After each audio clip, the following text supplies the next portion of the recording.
प्रातःबंधन third रंग काज। अनंत काल से इस मानव की, इस जीव की चाह आनंद प्राप्ति की रही। और इसी लड़ी में बड़े अनूठे रहे नरेंद्र नाथ दत्त। ऐसा नहीं कि इन्होंने इस शाश्वत को जानने के लिए वेदों, उपनिषदों का, पुराणों का, स्मृतियों का अध्ययन ना किया, फिर तलाश की इस सत्य को जानने वाले सत्य के अधिष्ठाता की।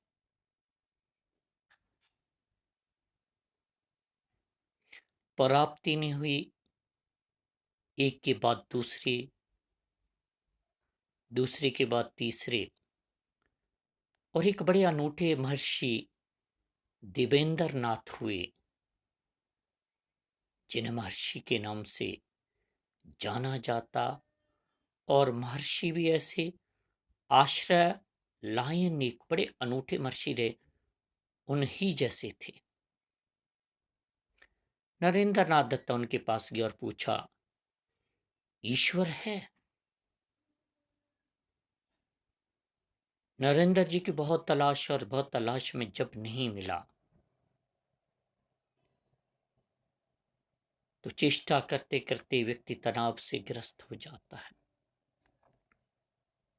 और वो पूछने का ढंग भी ऐसा था कि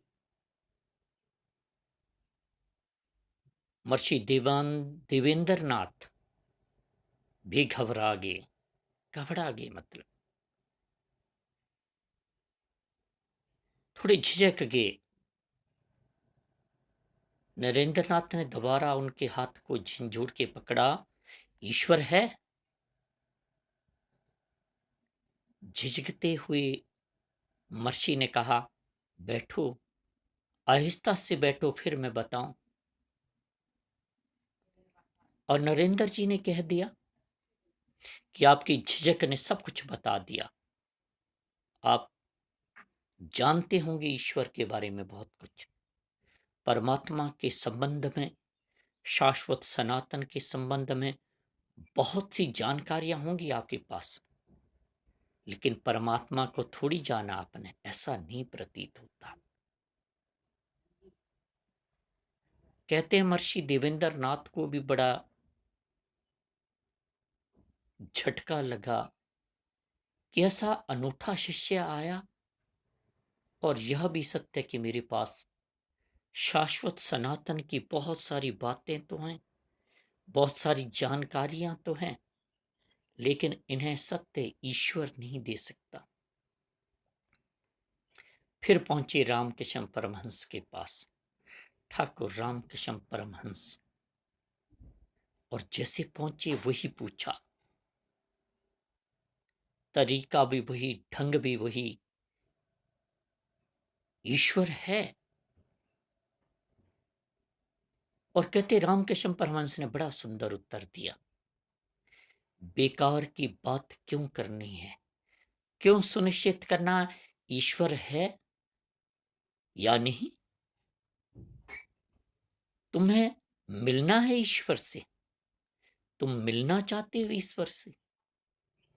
जानना शब्द भी ठीक प्रतीत नहीं होता। अब संत जन क्या कहा, मिलना चाहते हो?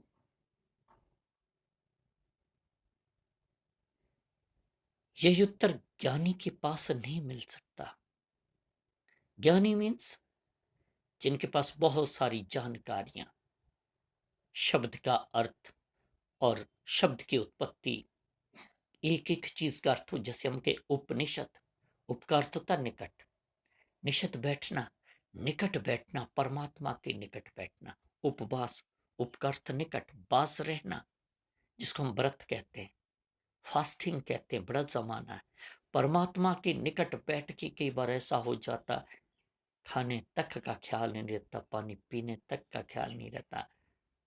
अनंत के साथ अनंतता का संबंध बनता है, शरीर गौण हो जाता है संत जनों, और ये घटना स्वतः घटित होती चली जाती है। और ऐसा उत्तर पाके नरेंद्र नाथ दत्ता भी ठिठक गए, ठहर गए, चरणों में नतमस्तक होके कहने लगे, ए मेरे प्रभु, ए दिव्य बर ठाकुर रामकृष्ण हंस परमहंस, आप ईश्वर को कैसे जानते हो, कैसे देखते हो, कैसे मिलूं? उन्होंने सीधा सीधा उत्तर दिया, नरेंद्र नाथ, जैसे मैं तुम्हें देखता हूं वैसे मैं ईश्वर को देखता हूं, वैसे ही मैं ईश्वरमय हो गया हूं। राम कबीरा एक भय, कोई न सके पहचानी। शहंशाह जी ने बड़ा सुंदर उद्घोष किया, मेरे बयान ने हल्फिया लोग को, हुण में जमना मरना नहीं। ठहर गया नरेंद्र नाथ दत्ता का वही कपल ठहरना, विवेकानंद होके लौटना। एक पल ठहरी रे सखी काना संग, गई तो कुछ और थी, लौटी तो कुछ और। सजना कसाई, कर्म तो किसी भी तरह ठीक प्रतीत नहीं होता, कैसे के मन विशुद्ध होगा। लेकिन कृपा हुई सदगुरु की, कृपा हुई शाश्वत सनातन की, संतों की श्रेणी में आ गई। गणिका पापे, कृपा हुई सदगुरु के पास संग रहना, एक पल का ठहरना, संतों की श्रेणी में आ गई। कौड़ा राक्षस, विपरीत विचार धाराओं का प्रभाव, सदगुरु का संग मिला, एक पल का ठहराव जिंदगी को बदल देता, संतजनों बदल देता। आइए ये ठहराव लाएं, इस अनंत के साथ संबंध बनाएं, संबंध को जानने का प्रयास ना करें, मिल ही लें इनसे। आप दिल ही में तो रहते हो, आप ही तो हो जो इस शरीर में गति का कारण है, स्पंदन का कारण है। इसके प्रति जागरूक हो जाए, होशपूर्ण हो जाए। संतजनों, जिन जिन की जरूरत महसूस करते हो ना, कि जिंदगी में प्रेम आना चाहिए, करुणा होनी चाहिए, विशालता होना चाहिए, धैर्य होना चाहिए, ये स्वतः आएंगी, क्योंकि ये आत्मा के मूल गुण हैं, मूल गुण हैं। ये बाहर से प्रत्यारोपित नहीं करने पड़ते, बस एक पल इनके साथ ठहर लिए, इनसे मिल लिए, तो इन्हीं जैसे आप हो जाते हो, इन्हीं जैसे हो जाते हो। ये द्वैत का भाव भी मुश्किल पैदा कर देता है, जहां ज्ञाता ज्ञान ज्ञेय तीनों तिरोहित होकर एक ही प्रकट हो जाता है, और इसी एक के प्रगटाव को ही परमात्म तत्व कहा गया है। जहां सारे बंधन छूट जाते हैं, जहां सारी परतंत्रता तिरोहित हो जाती है, जहां समस्त भाव ही संपन्न हो जाते हैं, जहां केवल व केवल आनंद ही उपस्थित हो जाता है, ऐसे भाव को ही मुक्ति कहा गया है। संतजनों, आओ मिलकर इन्हीं को कहें कि उस दिन मेरे प्यार का दावा तुमसे पूरा होगा मेरे साहिब, जिस दिन किरदार में उतरेगी तालीम तुम्हारी, तालीम तुम्हारी। इनकी तालीम ही इनकी उपस्थिति का आभास है। तभी तो बार बार दोहराता हूं, एक पल ठहरी रे सखी काना संग, गई तो कुछ और थी, लौटी तो कुछ और।